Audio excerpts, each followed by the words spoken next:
I couldn't figure out why I wasn't as successful as I had been. So I raised my hand and I said, Don, what do I need to work on? And he goes, oh, you're easy. You're an easy fix. Come see me after the session.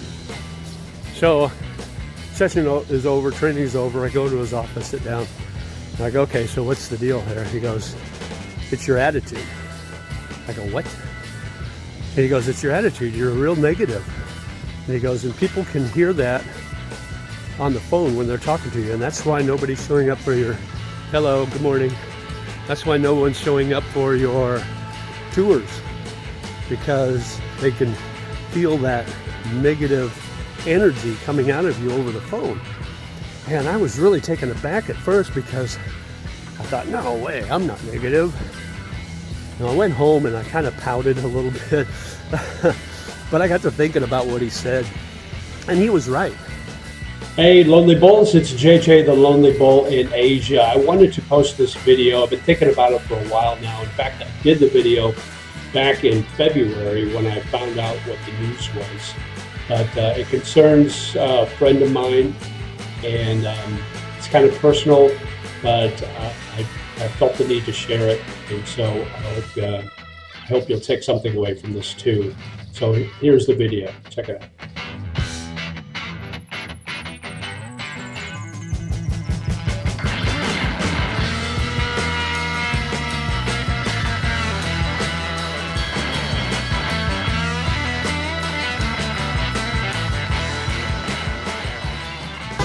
Okay, so a friend of mine, a former co-worker in the education field, when I was working in education, messaged me this morning on Instagram and informed me that our boss had died. So I want to tell you a little bit about what I consider one of my most important mentors of my life. So I've had maybe what I consider four mentors in my life. When I was in high school, my journalism teacher, he got me interested in journalism and photography, along with my sister, obviously. And I would consider my sister Carol a big mentor in my life, because I tried to follow in her footsteps.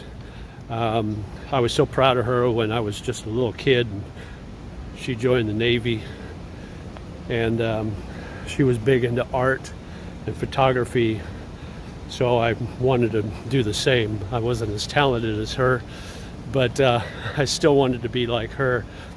And when I was in high school, I was kind of lost. I didn't know what direction I wanted to take, and I was kind of just kind of floating around. And I took a journalism class, and my journalism teacher really inspired me to follow that path as far as journalism and photography. So when I ended up getting into college, I did that. So he would probably, my sister would have been my first mentor. My high school journalism teacher would have been my second mentor. I would also say that my manager of my first full-time job, when I worked at a gas station, his name was Jeff Goldberg. I would consider him a mentor of sorts. So he kind of helped me focus on my job and what it took to move up into a management position. So I ended up, when I graduated high school, I ended up managing a gas station in Omaha, Nebraska. So at 18 years old with no college education, I became a manager. So I think I owe a lot of that to him. Then when I got into college and kind of focused on what my true goals were in life, which was to be in radio. I'd always wanted that. My student advisor, Tony Dillahay, I don't think he knows this, so if he's watching, it's going to surprise him, but I consider him one of my main mentors when I got into college and started focusing on radio and what that was all about and what it took to be successful. Hello. What it took to be successful in radio, and he really helped develop me, because I know one thing, we always had these great ideas, and he was always very encouraging, and he was way beyond his years as far as how he carried himself. He was just a student advisor, but he was more than that to us. And he always said, you know, if you have an idea, don't just talk about it, do it. So looks like I got a photo shoot there going on. That's cool. So Tony Delahaye would have definitely been a mentor of mine. And then, you know, I really didn't have any other mentors, so to speak, in my first career in radio, and I was in radio for decades. And then I got out of radio and I got into the finance business. I was selling insurance and investments, and I really didn't have anyone I would have considered a mentor in that field. I was in it for about 5 years and I got out of it. I didn't really like it. So when I was looking for work, I was in Indianapolis, Indiana, and going through a divorce at the time, so things were rough. And I was looking for a job that wasn't pure commission where I was coming from, because it was really tough for me, because in 2008 I went from a six-figure salary, and the market dropped out to basically like $35,000 the next year. So it was a real tough adjustment for me. So I was looking for something that paid decent but wasn't a commission. And about the only job that was available was as an admissions director for a technical college. And there were 3 colleges in Indianapolis that I interviewed at, and all 3 offered me the job, and I took the one that paid the most, and I think it started out at like $40,000 a year. So, you know, maybe $22 an hour, something like that. And I took the job because, one, it wasn't commission, it was straight hourly wages. I didn't really think I would like it because I just didn't, I'd never done that before. But I took it because I needed the money and I needed a quick income. So I thought, oh, I'll take this job until something better comes along. Well, about 3 months into the job, I realized how much I really like doing what I do and changing people's lives. So that was a huge deal for me. And my mentor, who was my director of admissions there at the school in Indianapolis, his name was Don Weathersby. And Don taught me a lot. He taught me, first of all, he taught me everything about admissions at technical schools. He taught me all about how to do the interviews and how to do the phone calls and how to do the tours of the school and how to get them enrolled and how to get the student excited about going to school. He taught me all of that, taught me all of the technical aspects of the job, but he also taught me the personal side of things. And there's a couple of things I really remember. One of them was, I was going through a rough stretch because I started off on fire, and I remember starting there and there was like 25 admissions reps in the building. And I'm kind of, when I first started, I'm kind of sizing them up, and I'm kind of looking at each one of them. I'm thinking, oh, I can do better than this guy or this girl or this guy or this girl. I can do better than them. And I'm looking at there's like 3 master reps, and I'm thinking those are the 3 that I want to put on my radar. Those are the three I want to beat. I want to do better than. So I made it a competition in myself. But I was going through a rough stretch, and I started off on fire, you know, in the first few starts we had. I really did well, and I was just starting to get it, and things were happening, and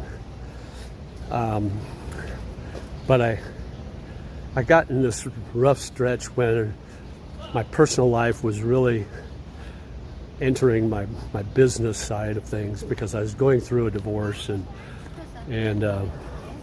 my ex's lawyer was contacting me every day at work, and it was just really rough, and it was just a tough period of time for me. So I wasn't doing well, and I was actually, I was written up, actually.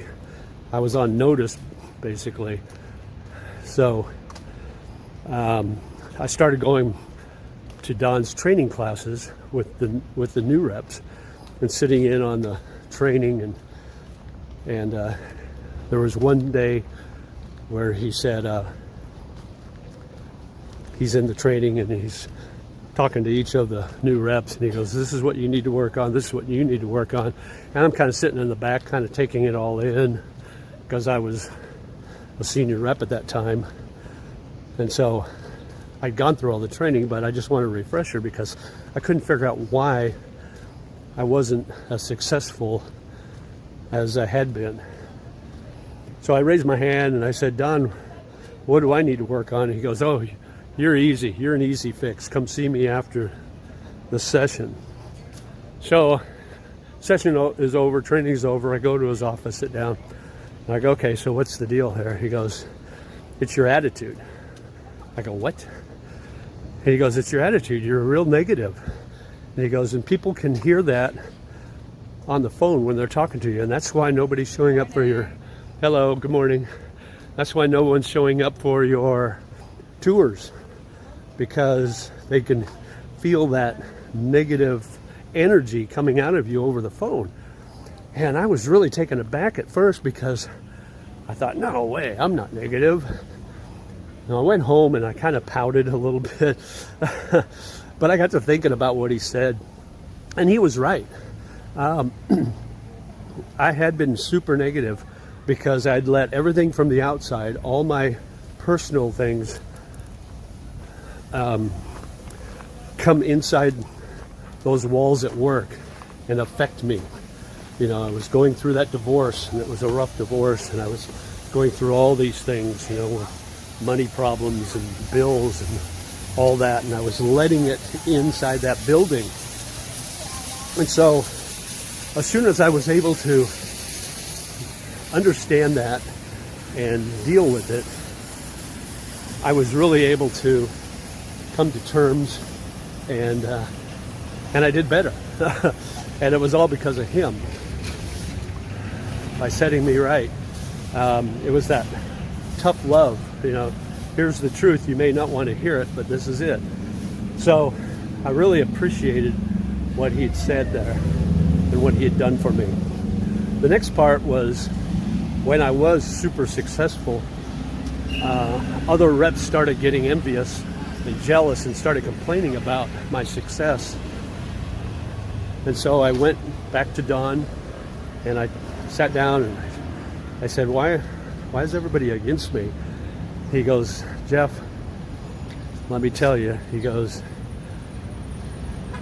when peers and people start complaining about you and putting you down, that's when you know you're successful. And I've held those words of advice since then, all my life, because it's true. And no matter what you do, when people start complaining and putting you down, that's when you know you're successful. And it's that way in life, no matter what your business is. So even with YouTube, you know, now I'm about a little over 2,300 subscribers, and thank you for that. And if you're watching this video and haven't subscribed, please do subscribe, like and comment and share. But even with YouTube, I noticed that the more views I get, the more subscribers I get, I start getting more of those negative comments. And I've grown a thick skin. I'm very thick-skinned, so it doesn't really bother me. So I attribute that to my growing success in YouTube. So I wear it as a badge of honor, so to speak. So those are some of the things that he taught me. And on the personal side, he became a really good friend. I mean, we would go golf together. He loved to golf. He loved to, we'd go back to his house and go down in his little man cave and we'd have a cigar or a Maker's Mark. He loved Maker's Mark. So we'd drink a Maker's Mark and just talk about everything under the sun. So he was not only a great boss, great manager, but a great friend. And it's a great loss hearing that he passed away, and so young. He was only 62 years old, so that's tough. But I will tell you, he was always positive and always had a smile on his face and always joking around. And he told me one time, he said, he goes, I will use you as a punchline. I will use you as a joke because I value your employment. I value your worth here at the school. So I feel that we can joke back and forth. And that's kind of how it is with my friends here. We joke back and forth all the time. We're always digging on each other, you know, and giving each other a hard time. But that's what true friends can do. That's all out of friendship. So I appreciated what he said to me about that. But I haven't talked to him for a few years. So we've kind of grown apart as far as our friendship. But I do cherish the time we had as far as our friendship and our time together as my mentor, my boss, my director of admissions. I would have never gotten far in that business if it hadn't been for him. If he wasn't my boss when I first started, I probably wouldn't have stayed more than 3 months. He was the main reason. He showed me how great it was to change people's lives in this business. So I made it a point. I put a 3-year goal. It's like, I'm going to be an admissions representative for 3 years, and then I'm going to become a director like Don. And sure enough, it was almost to the day, 3 years, and I got offered the director of admissions position down in Evansville, Indiana. So I took it. It wasn't a big raise, but to me it was a stepping stone in the career. And I was in that career for 12 years. So it was good to me. Some of my highest paying jobs was in education as a director of admissions. And some of my most rewarding jobs were as a director of admissions at school. So, and I owe it to Don Weathersby. So this is kind of a tribute to him. I know he's going to be missed. I know his friends and family will miss him tremendously because he's truly a great man. And I just wanted to pay tribute to him and let you know how I feel. And Don, you're going to be missed. And rest in peace, my friend. And like we always say, there's only so much energy in this world, in this universe.